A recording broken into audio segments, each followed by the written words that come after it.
welcome to the Indie Dev Podcast. I'm your host, David Voxells. With me this week is Sarah Sexton. Sarah is the co-founder of Voxelles, a new group fostering gender diversity in video game industry. They're creating positive change through a variety of events, workshops, and advocacy programs. Sarah is also the face behind the blog She Builds Games. The purpose of She Builds Games is to showcase real female game developers, pass on valuable information and knowledge, and attempt to make the game industry a warmer and welcoming place for all. Finally, Sarah's also my peer and a technical evangelist at Microsoft and based out of Chicago.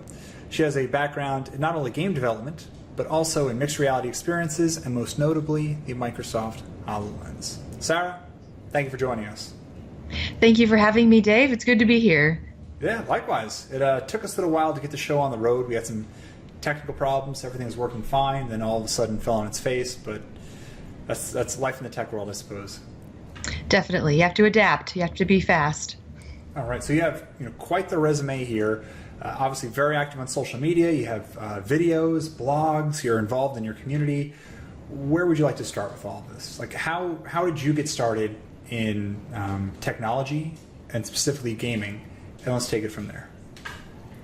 The way I got started in technology and gaming, I was brought up in that kind of family. My dad worked at Microsoft for 13 years when I was a kid, so he would always be bringing home computers and hardware, and there was this chain of passing down the computers. So like his old one would go to my older brother, and then that one would go to me. So Dad would have the newest, and then John would have the middle, and I would always have the older stuff. And there was always this like refresh of hardware, and I used it to play Dig Dug and Pac-Man and learn how to type when I was 6 years old. And so that's how I got my start. So like playing those arcade games on the computer instilled in me a love of video games because I was just brought up in that kind of family. Okay, so you started at an early age, kind of carried on from there, and now you're continuing legacy and building up on your own. So you started off in the Washington area, and now you're in Chicago. How'd you make the trek over? I went to Central Washington University, where I got a major in computer science and a minor in communications. And then what happened was I founded a school club for women in computer science. It's for women programmers, and it's still going strong today, actually. It was the Ada Lovelace Club.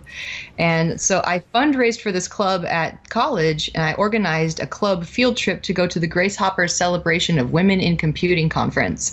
And on the back of that accomplishment, while I was there at the GC conference, I was interviewed by Microsoft to take a swing at becoming a technical evangelist.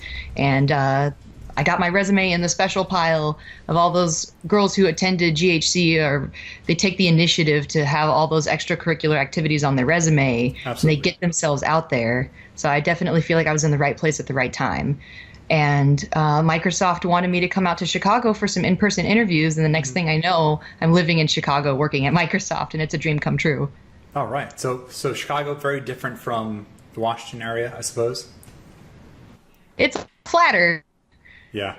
Not a whole lot of mountains or forests or giant bodies of water. You've got the one body of water, and that's nice.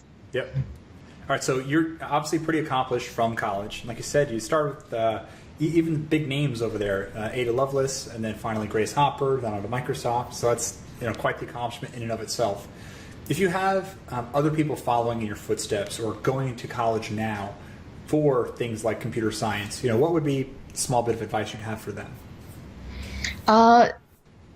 My advice for you, it sounds a little corny, but it's to own yourself and make that your strength, not a weakness. It's let everyone know that you can do a job, and if you set out to do it, it will get done. And you can make the impact only you can make. There's a lot of things that if you can just really buckle down and do something, then respect and responsibilities will follow as you go. Mm-hmm. I want all the girls who follow in my footsteps to believe that they are strong female characters. They can be the protagonists of their own life video games. I like that analogy. That's very good. So in your own life, obviously you're the strong protagonist, right? Making a big transition on your own from, again, moving cross country, especially in our 20s, can be very difficult. Because I look back at myself and a lot of my friends who stayed home for so long. and then getting out on your own and moving halfway across the country, it's quite an experience. So you moved to Chicago, bit of a change for you. How did you get involved in that scene or that community over there? The Chicago indie game scene was very, very welcome, and I owe a lot of my success to the organizations that put on meetups and gatherings with the indie scene and the non-indie video game industry. Mm-hmm. So here in Chicago, there's a ton, absolutely a ton of game studios. Some of them are indie, like the Young Horses made Octodad, which is a pretty popular video game, and the Men Who Wear Many Hats made the Oregon Trail spoof off of the educational game Oregon Trail. Right. That one was popular enough for my friends back in college to be playing. So when I moved to Chicago, I heard of that game. Oh, interesting. I'm going to meet the guy who built Oregon Trail. That's exciting. Mm-hmm. So meeting those people through meetups gave me a chance to start branching out and like, oh, I met a friend, and then I met a friend of a friend through a friend. And I really owe a lot of my success to those meetups. So meeting the indie scene was really fun because they're kind of all our age. They're in their 20s and 30s. Yeah. And they used to be students just like we were. And then I went to the Chicago Video Game Industry Night, which is a meetup for like some low-key industry employees to go blow off some steam and share a few drinks. And it happens like after hours. And so when I found out about that, I wanted to show up. I introduced myself. I work at Microsoft, but like it's not a place where you push your resume or you like you try to get people to buy your game. You're not there to sell anything. You're just there to blow off steam. So if you're casual about that, that is where I met some of the people who helped found the future of the Voxelles organization, and all these people who work at places like Iron Galaxy, Phosphor, NetherRealm, and tons of other places like Jellyvision and Jackbox. In Chicago, there used to be the big company called Midway that made almost everything. And then when Midway... NBA Jam. Yeah. Mortal Kombat, NBA Jams. Then when Midway decided it was going to fracture into places like NetherRealm and all these other smaller companies, that is what is alive and thriving in Chicago today. Okay. So largely started from, one large team in the early 90s, kind of branched off. But because of the very active community, others were able to come in and make it a very attractive place for everybody. Yes. And to your point earlier, you said, you're the protagonist for your own story, right? Like you really took things over. And, clearly you did that as well, where you got very involved with the community and just started building out from there.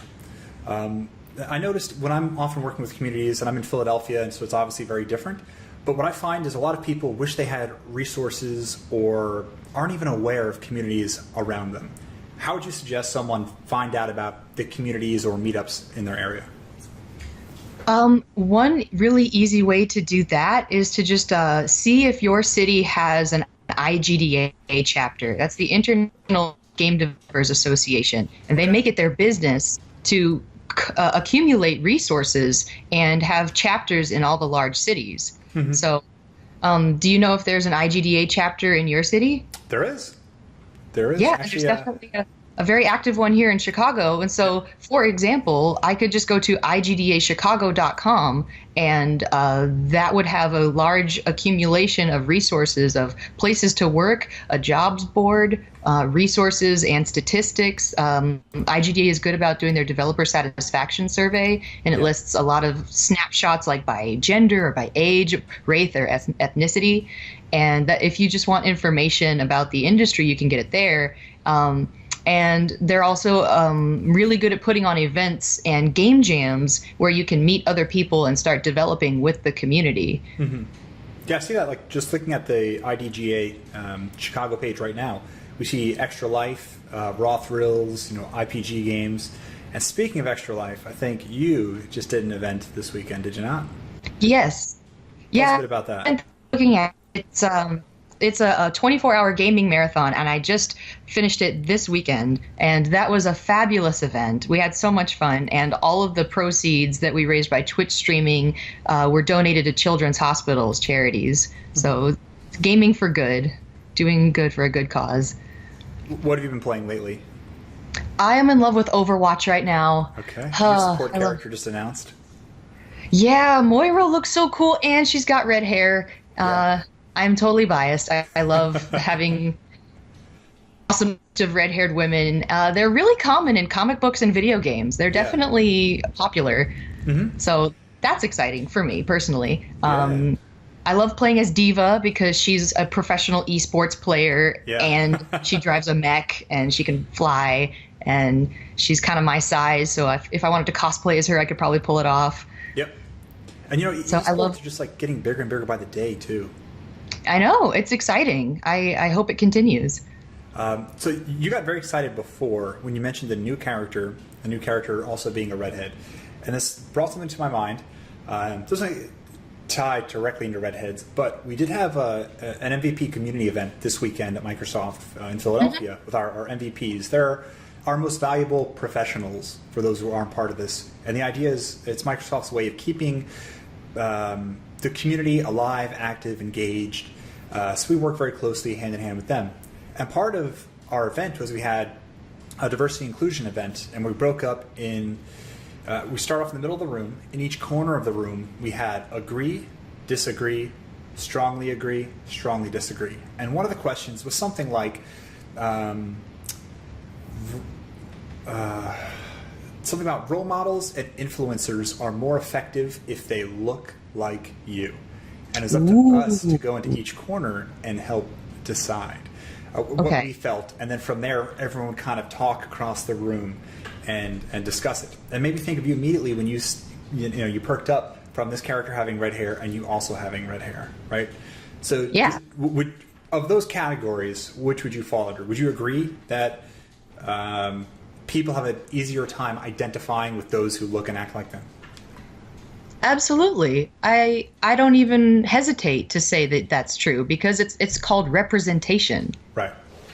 I also do a lot of work with the Sugar Gamers here in Chicago, sugargamers.com, and they specifically reach out to minority race, ethnicity, genders, sexual orientations, people who feel underrepresented in the demographics because of how important it is to have a role model that you can identify with or relate to or feel represented by. There's so many stories of people like Oprah Winfrey, or like the first time Star Trek came on TV, seeing Uhura played by a strong black woman. Mm-hmm. People seeing that would just suddenly say, "Oh my God, she looks like me. Right. There's someone that looks like me on the television." And it completely changes their world outlook and they upend their lives because all of a sudden that, like seeing someone that looks like you, allows you to put yourself in their shoes and envision that success for yourself. I don't think it has anything to do with like being biased or racist or sexist or like, oh, if I can't see a role model, I can't do it. It's just this envisioning process. Mm-hmm. Yeah, I'd agree completely. It's not that not having someone who looks like you there doesn't mean you can't do something. I think it's largely that seeing someone similar to you, even without a sense of xenophobia, just seeing similarities, you are naturally gravitating to people who look, sound, feel, act, behave similar to you do. That's the way that you do. And the more I've been studying on data science, that's like basically what I've been doing the last 5-6 months, the more it points directly to that. And particularly a chapter I was reading yesterday in this really good book, Data Science for Business.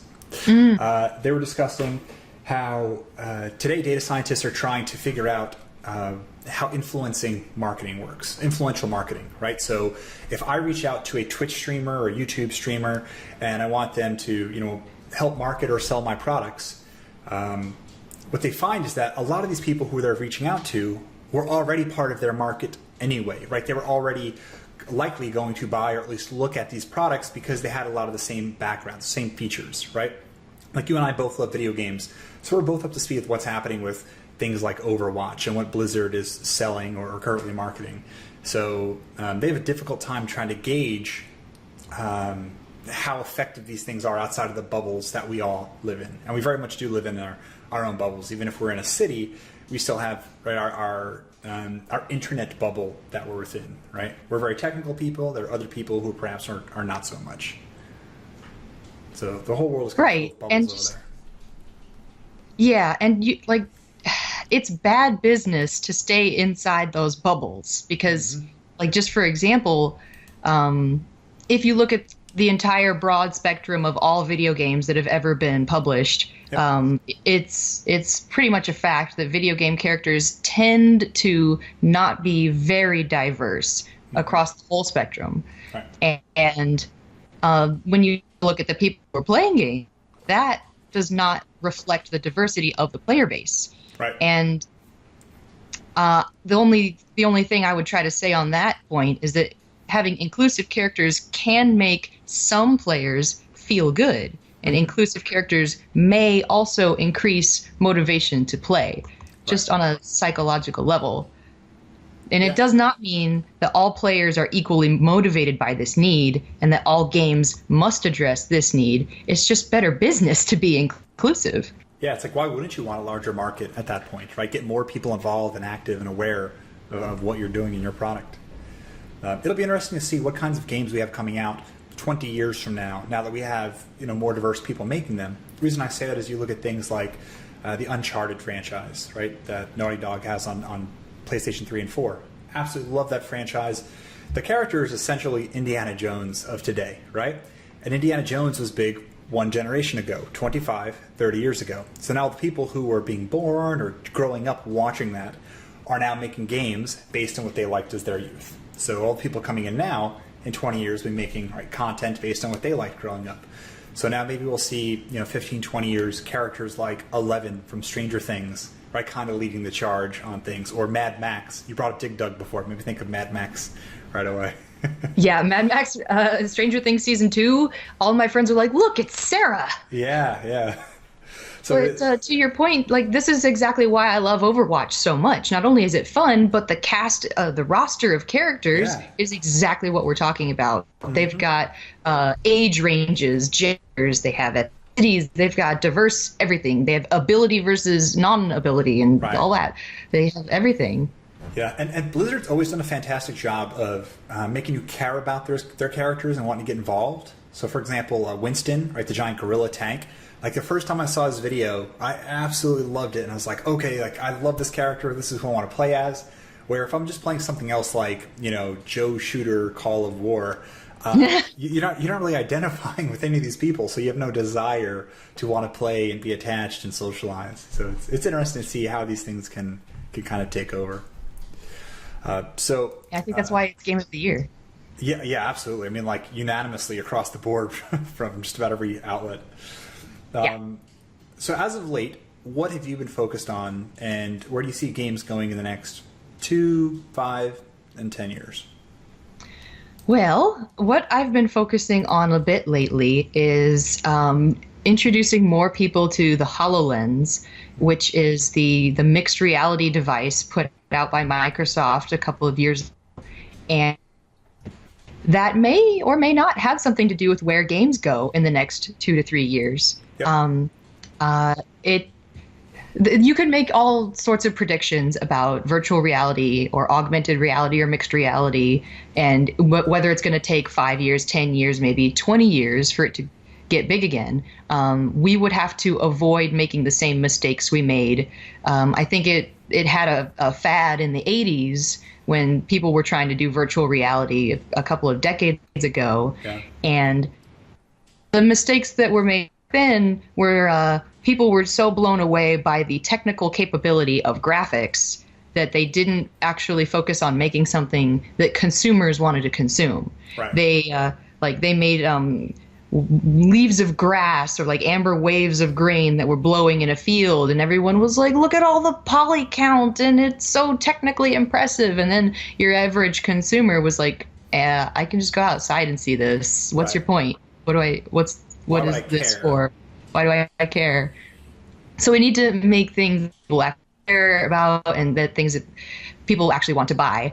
Yep. I do think that mixed reality and virtual reality is the wild, wild west of development right now. It is the wide open frontier, and I hope that people can get a foothold in that. And then once it starts taking off, maybe sometime in 2018 next year, there could be some leap in interest in the concept of virtual reality or like alternative digital realities that people will really want to jump into it with both feet Yeah. sometime in the future. I am desperately hoping for that as well. Because right now, I haven't come across an experience that really has me sold. Because typically I find they're very short demos, or just like brief experiences. And for something like, I did Westworld at Comic-Con like 18 months ago. And I went to that for like 10 minutes. It was awesome. But it's just a short experience to get you sold on the show, which I loved. But past that, I just haven't seen anything. And the price point is still very, very high for most people, right? People are complaining about a new $500 console launching today. But, for you to get involved in VR, you have like a $500 minimum on top of your tricked out PC or your, $500 PlayStation plus $250 VR. Like, it's a barrier to entry for a lot of people. Well, hopefully Moore's Law about how the processors can get smaller as the years go on will bring the price point down too. So Yes. yeah, the price point does need to come down. And we are very slowly making progress in what is the gender breakdown of game developers. Yes. In the 2014 IGDA developer survey, the survey respondents were predominantly male, but they were at 76%. In the 2016 survey, the respondents were 72% male. Okay. And we jumped from 23% identifying as female, and that's in 2016. We're at 23 now. Back in 2014, we were at 22% identifying as female. So 4% improvement in a couple of years. But we're seeing more and more people seem to be getting involved in the industry as well. Yes. Let's see. There's about like 2% identifying as transgender and 3% selecting other. Okay. But I mean, the industry as a whole is getting more diverse from what it was even a few years ago. And I think that we see improvement in the games in the industry now. I think that in a lot of cases, games are getting better. Yep. And you even look at large franchises. I mentioned Uncharted before. The most recent Uncharted title, right? The two protagonists were both women. So they had previously taken a side role in the other titles, and then now they're leading the way, leading the charge. We see the resurgence of Tomb Raider, right? And even the new Tomb Raider film coming out, right? Yep. We know Angelina Jolie did, the one 10, 12 years ago, but now we have a new one by Erica Verlander. I think she's from the Netherlands or Dutch. But yes, we have things like that kind of leading the way. And it's interesting you brought these facts because as you were, I know you can't see my screen just yet, but I was looking at your She Builds Games About page. And you do a very, very good job of outlining what the problem is and the blog and the opportunity. I absolutely love what you have here. You have hard facts and numbers and images. And even more attractive on the side, you have the interviews. And you've interviewed some great people here, right? Kat Small, Heather M. Decker, Adriel Wallach, right off the top of my head, people, Brenda Romero, right?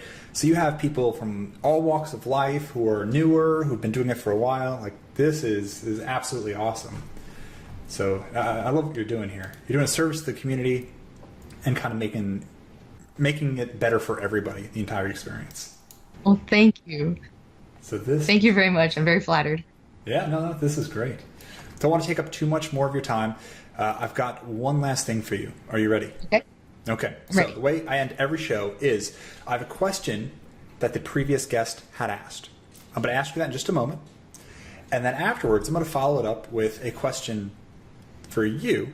And that is, what is something you'd like to ask the next guest who would come on the show? So take a moment. Think about that. And the question can be anything involving games, entertainment, industry, perhaps.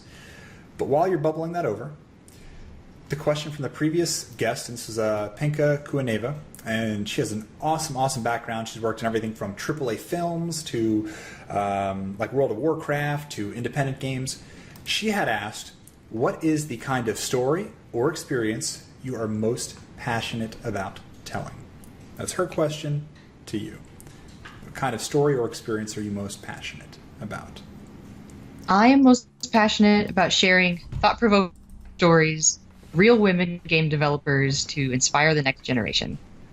Perfect. And you're already doing this, so this is great. I will do that until I can't type anymore. And Scott Hanselman says we have like a certain number of key presses left in our fingers anyway. Oh no! Yeah, yeah. Oh he no, has like that's a blog or a tool so you can see how long you can keep typing. I know that's a joke, but it's a terrifying thought. Yep. And my question for your next guest is, do you have a mentor or a role model that inspires you? Okay. Have a mentor or role model who inspires you. Make sure I have this down. So I know who the next guest is already, but I don't think that you do just yet. But knowing who this individual is, I think this would be a very good question for them. And here's the blog post I was looking for. So it's from Scott Hanselman, a well-known developer at Microsoft. It's titled, "Do They Deserve the Gift of Your Keystrokes?"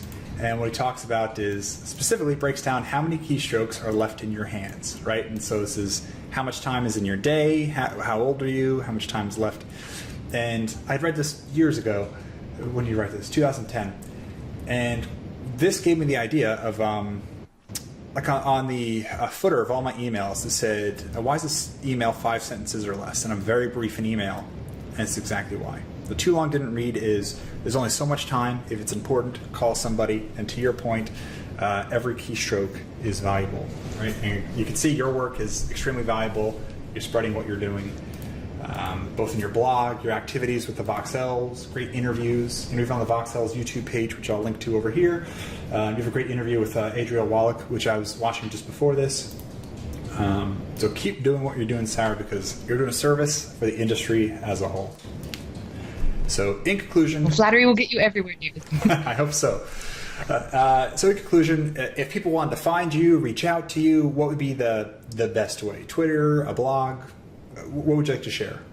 Yeah, if you want to find resources for girls in game development, you can check out on Twitter @SheBuildsGames. And additionally, if you happen to live in the Chicago area, please find on Twitter @Voxells. And if you want to follow my personal Twitter account for more Microsoft tweeting cool technologies that we're sharing out, I'm @SAELIA, Salia. That is how you can find me on Twitter. Thank you for spelling that out. I can't tell you how many people hop on, just give some random name that makes no sense at all, and then just hope that people understand it. You're welcome. Well, Sarah, thank you again for joining us, and I look forward to following up in the future. All right. Talk to you later, Dave. Thanks for having me on the show.